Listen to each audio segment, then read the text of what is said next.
And we're out and about again, Roisin. We're here in the town of Thurles. We're continuing our travels, talking to various different politicians across Tipperary. And this evening we'll be interviewing Councillor Jim Ryan. And there's Paul, we're out and about, and we haven't been up at the door in the last couple of months, but we are out and about. Yeah, exactly. And it's great to be able to get out and about and see these different towns across the country and get a real sense of what the issues are on the ground. Yeah, and that's what's important, because a lot of people, politics is all local politics, and it's all about, everyone thinks all national. Well, you know what? You have to talk to the local county councillors who are the boots on the ground and talking to everybody at grassroots level. Absolutely, and Councillor Ryan, who we'll be interviewing in a little while, he's a public representative since 1999, so he's got plenty of experience, and he just fell short of winning a seat in the new North Tipperary constituency. Ryan O'Mara of Fianna Fáil getting the last seat, who we interviewed there a few weeks ago. Down in Nina. Yep, which wouldn't be 100 miles from ourselves here in Thurles. No, Thurles is just down the road from Kilkenny, and with the constituency in the northwest Kilkenny. I always get mixed up. Exactly. What is it? The northwest Kilkenny. Kilkenny, northwest of the county is in the North Tipperary constituency. So Jim and other politicians at the last general election, they were knocking on doors in Freshford and Tullaroan, and be interested to see what Jim's thoughts were on having to canvass in another county. Well, Paul, let's go in and find out. And you're very welcome to the Irish Political Roundup with me, Paul Brophy, and my colleague Roisin is on camera duties and doing a great job as always. And we're delighted to be joined by independent councillor on Tipperary County Council for the Thurles electorate area, Councillor Jim Ryan. Jim, last time we spoke, it was in the run up to the general election. Roisin and I, on the Irish Political Roundup, we've been covering water infrastructure and the difficulties that's causing as regards the lack of wastewater treatment plants is holding up, the construction of houses across the country. Are you experiencing the similar problems with regards to water infrastructure and just to give delivery of housing? Just an example, in Thurles again, late last year, there was a planning application for over 120 houses just on the Borden and One Road here in Thurles, and it got turned down because of the lack of sewage infrastructure and public water infrastructure. And that was a huge blow to Thurles, because we need houses like that to be built. And again, it's a crying shame where we have a developer who was willing to develop over 120 houses in the town, and because of a lack of infrastructure by both Irish Water and Tipperary County Council previous to that, unfortunately that developer was not able to go ahead and build those houses, which he had the finance to do so. So it was very disappointing to hear that.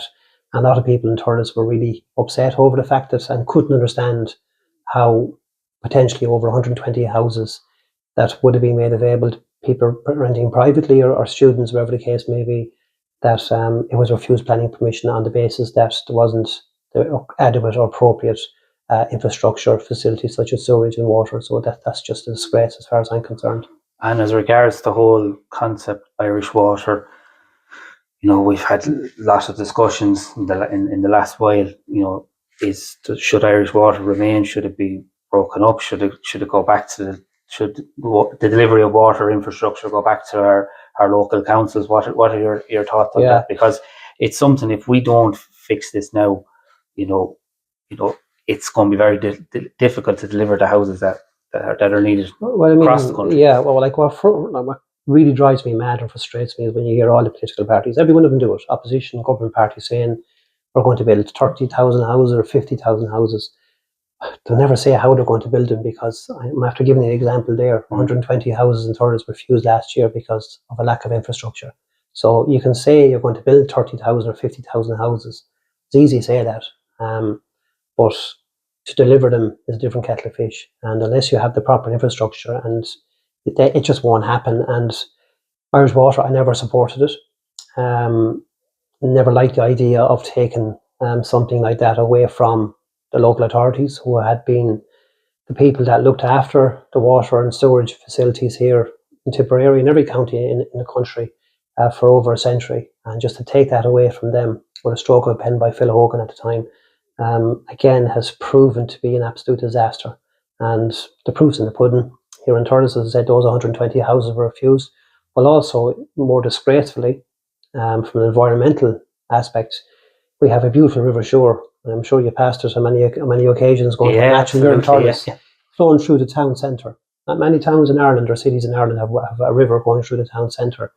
And every time it rains heavy in this town, because of the combined piping system we have in Thurles, the combined underground piping system, whereby you have raw sewage and rainwater going through the same pipe, that during times of heavy rainfall, the pipes are so narrow that it cannot take the combination of sewage and rainwater. And what happens is there's a pumping station at the back of the shopping centre here in Thurles, and basically that switches on when there's heavy rainfall, and it just pumps whatever is in the pipes at that time, which is a combination of rainwater, whatever dirt is on the streets in Thurles, and more appallingly, raw sewage is then pumped into the River Suir here in Thurles.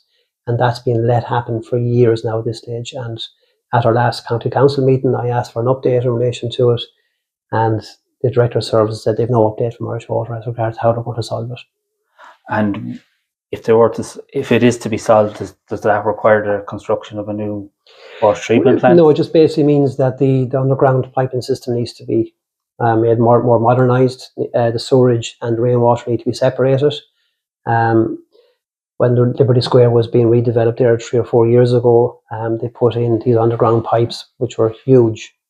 People were asking, why in the name of God are they putting pipes that underground? But it's to allow and to make sure that when it is raining, that the underground system can take it, that doesn't have to be pumped into the river here in Thurles. But unfortunately, every street in Thurles has to be ripped up and new pipes have to be put in. It'll take years to do it, a huge amount of work. But unfortunately, there's no light at the end of the tunnel because we haven't been told whether or not Irish Water are going to go ahead with that or not. Wow, that sounds like a big project. Worrying.